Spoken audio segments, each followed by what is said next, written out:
Hello and welcome to Sansad TV. I am Akhilesh Suman and you are watching a special report on India-Japan relations. In March 2023, Japanese Prime Minister Fumio Kishida visited India, capping a decades-long relationship. Our report today analyzes the trajectory of this unique friendship between India and Japan.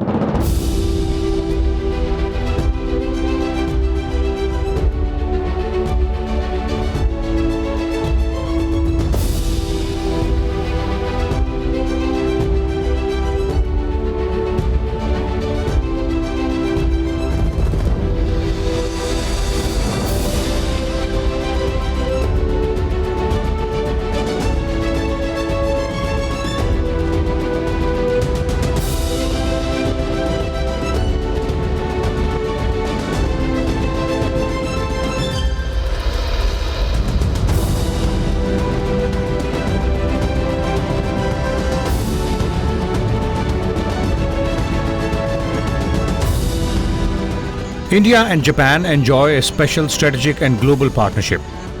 A relationship brought into sharp focus at a time of the Russia-Ukraine war by the visit of Japan's Prime Minister.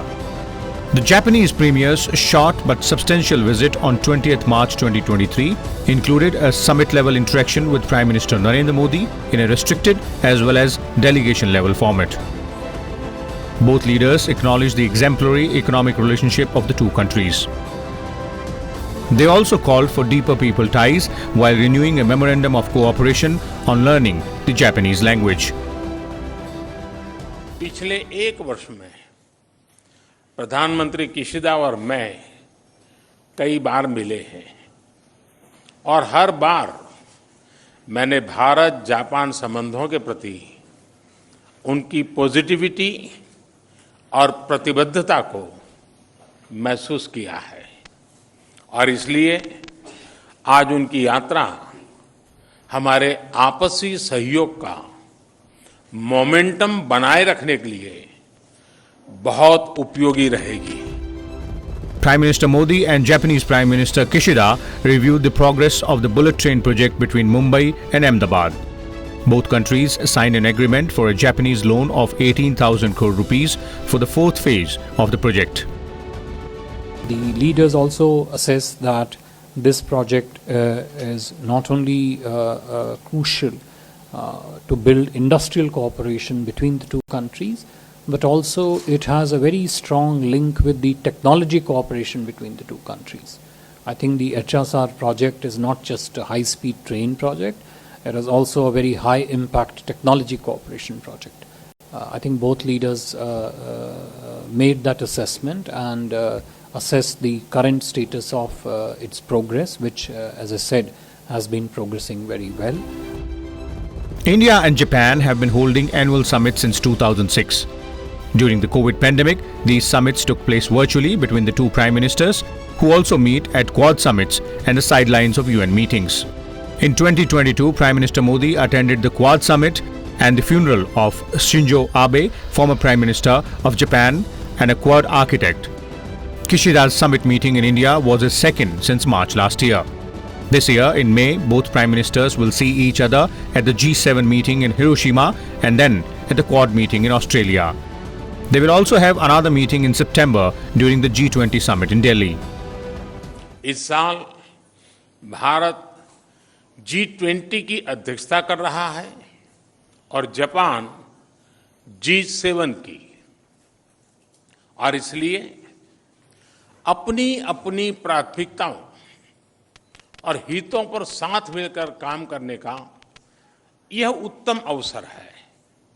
आज मैंने प्रधानमंत्री Kishida को भारत की G20 अध्यक्षता की प्राथमिकताओं के बारे में विस्तार से बताया. हमारी G20 अध्यक्षता का एक महत्वपूर्ण स्तंभ ग्लोबल साउथ की प्राथमिकताओं को आवाज देना है. वसुधैव कुटुंबकम को मानने वाली संस्कृति सभी को साथ लेकर चलने में विश्वास रखती है और इसलिए हमने ये पहल ली है. While G20 represents both industrialized and developing nations, the G7 includes only industrialized countries. India's invitation to a G7 summit in Japan presents it a unique opportunity to present the concerns of Global South. Japan is also keen to join the Global South narrative that India is championing. Through these efforts, and with the public and private sectors working in tandem, we will respond robustly to the needs of each country. Japan will mobilize a total of more than $75 billion in public and private funds through private investments, yen loans, and other means in the Indo-Pacific region by 2030 in infrastructure, for which there are major demands from each country. Japan will grow together with other countries. Up to this point, I have described Japan's plan to develop a free and open Indo-Pacific. To achieve this, India is an indispensable partner. I believe that Japan and India are in an extremely unique position in the current international relations and, furthermore, in the history of the world. The 2+2 foreign and defense ministerial meetings is another example of the deep defense and security ties between both countries. India is keen on having a joint collaboration in all aspects of defense production and manufacturing. There has been steady progress on this front under the Defense Equipment and Technology Agreement signed in 2015.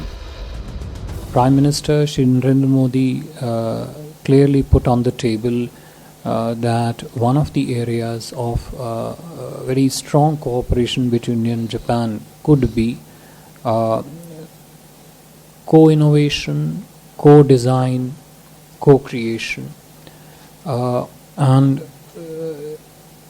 These words are not put across in terms of these discussions as a branding words. These are words which have a very strong underpinning, policy underpinning on the Indian side of Atmanirbharta in the field of defense. Discussions between the two prime ministers also focused on trade in health and digital sectors. Besides the US, an agreement with Japan on semiconductors is the latest addition to India's partnership in the field. हमने रक्षा उपकरण और technology सहयोग, व्यापार, स्वास्थ्य और digital साझेदारी पर विचारों का आदान प्रदान किया। सेमीकंडक्टर और अन्य क्रिटिकल टेक्नोलॉजीज में विश्वस्त सप्लाई चेन्स के महत्व पर भी हमारे बीच सार्थक चर्चा हुई। India and Japan set up an Indo-Japan Industrial Competitiveness Partnership to increase competitiveness of Indian industry in logistics, food processing, MSME, textile, machinery and steel. Celebrating 2023 as a year of tourism exchange, both countries also decided to increase people-to-people relations in the tourism sector.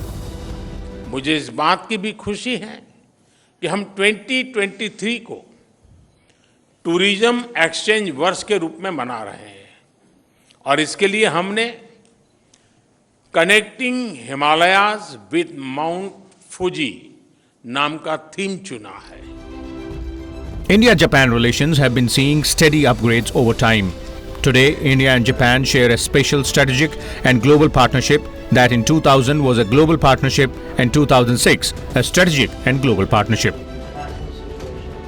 While both Prime Ministers spoke about trade and investment, science and technology, education, critical and emerging technologies, among several others, defense and security cooperation emerged as one of the most important pillars of the special, strategic and global partnership in the context of peace and stability in the Indo-Pacific region. The year 2023 saw the first fighter jet exercise, Veer Guardian, marking a significant milestone for India and Japan relations. This was followed by the 4th Dharma Guardian Army exercise in Japan. Similar has been the case with Navy-to-Navy cooperation and many joint exercises. In November 2022, India took part in the International Fleet Review in Japan and the Malabar exercise off the coast of Japan. This was preceded by GIMEX between the two navies in September 2022. The two leaders, as I mentioned, during their luncheon meeting also spoke about the ongoing developments in our region and also globally.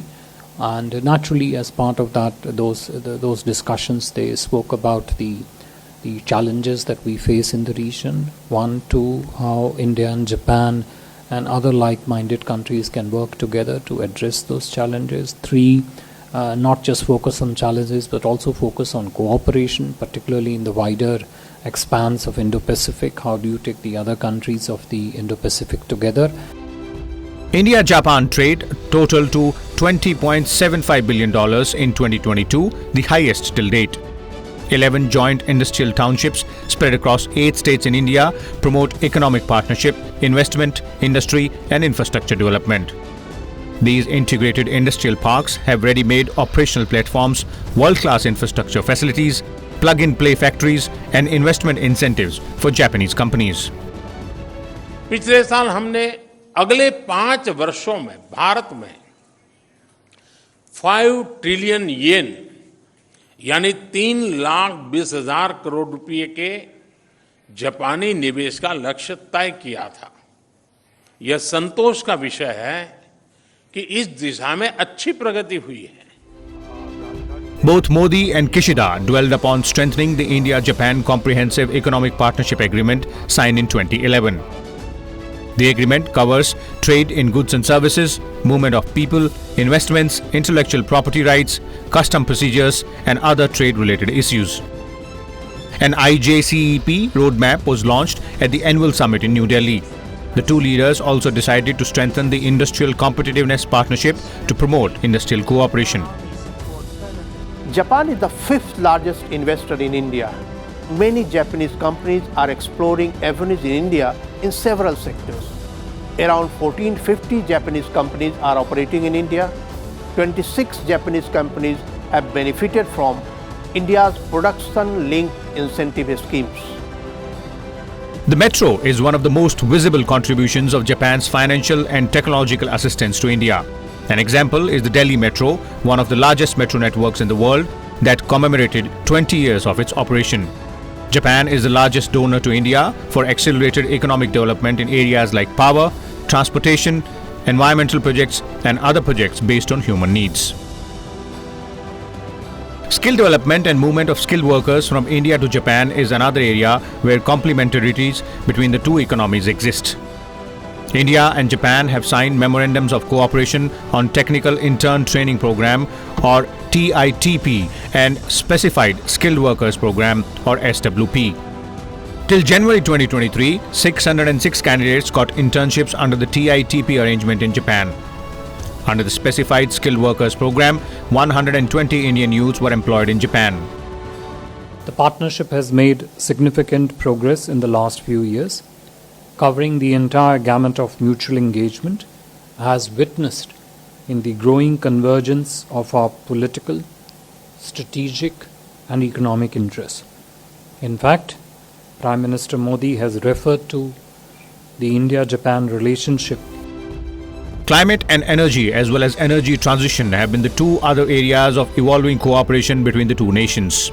In this regard, the Ministry of Environment of Japan and the Ministry of Environment, Forest and Climate Change of India signed an aid memo on joint crediting mechanism that had been under discussion for some time now. Both countries are fiercely committed to a free and open Indo-Pacific. It's one reason why the Japanese Prime Minister chose India to announce his ambitious Indo-Pacific vision. Kishida announced that Japan will spend $75 billion for the infrastructure needs of countries in the region. India and Japan are also cooperating on the development of the northeastern states. The aim is to connect the region with the rest of the India and also ASEAN nations. India and Japan can cooperate on this issue, which essentially strengthens 3-4 key aspects of regional, sub-regional and bilateral engagement, which links it through and through to as part of Act East. So there, for example, how do you build connectivity projects which link India's northeast to, let's say, with the rest of the countries which fall under the Act East framework. Bangladesh is one of the very important partners there. Several of the projects that we are doing, for example, through Myanmar,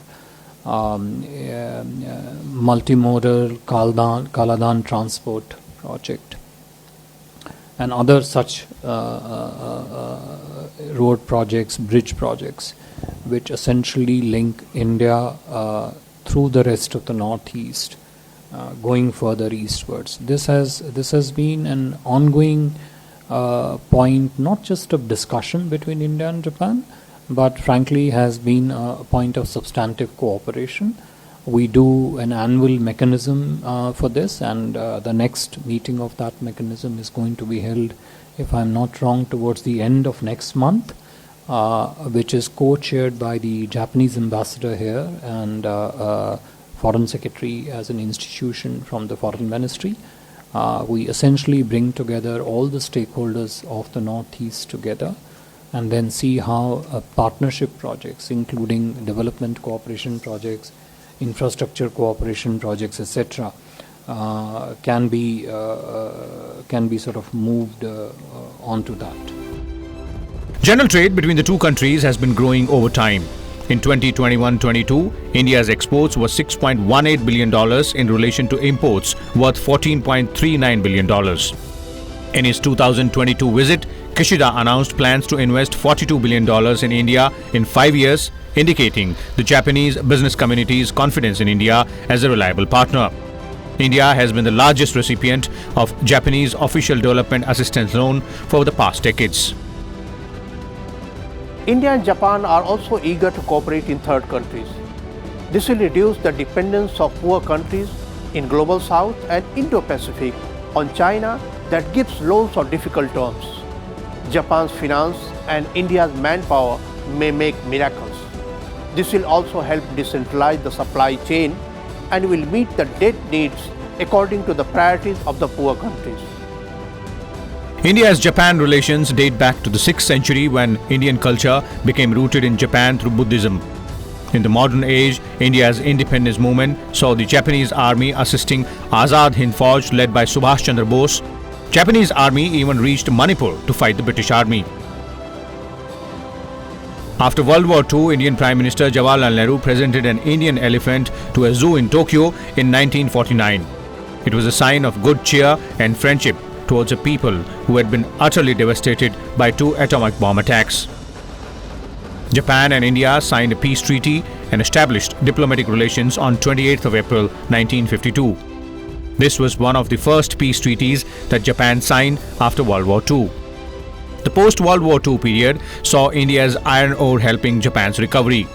After Japanese Prime Minister Kishida's visit to India in 1957, Japan started providing yen loans to India in 1958. India and Japan have signed 11 significant agreements so far. They include Treaty of Peace 1952, Agreement for Air Service 1956, Cultural Agreement 1957, Agreement of Commerce 1958, Convention for the Avoidance of Double Taxation 1960, Agreement on Cooperation in the Field of Science and Technology 1985, Japan-India Comprehensive Economic Partnership Agreement 2011, Agreement between the Government of Japan and the Government of Republic of India concerning the transfer of defense equipment and technology 2015, Agreement between the Government of Japan and the Government of Republic of India concerning security measures for the protection of classified military information 2015, Agreement between Japan and the Republic of India on Social Security 2016, Agreement between the Government of Japan and the Government of Republic of India for cooperation in the peaceful uses of nuclear energy 2017, an agreement between the Government of Japan and the Government of Republic of India concerning reciprocal provision of supplies and services between the self-defense forces of Japan and Indian armed forces in 2021. 2012 marked the 60th anniversary of diplomatic relations between Japan and India.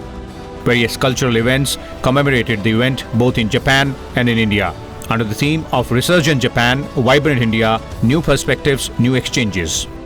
During the visit of Prime Minister Modi to Japan in November 2016, both countries declared 2017 as the year of Japan-India friendly exchanges to further enhance people-to-people exchanges between Japan and India. 2017 also marked the 60th anniversary since the Cultural Agreement came into force in 1957. In 2022, Japan celebrated anniversaries with 7 countries of Southwest Asia, including India. Japan designated 2022 as Japan Southwest Asia Exchange Year with the aim of taking Japan's relations with the countries of Southwest Asia to new heights. Prime Minister Modi has proposed 2024 as Year of Youth Exchange between the two countries. Presently, around 9,000 Japanese are employed in India, while there are 41,000 Indians working in Japan.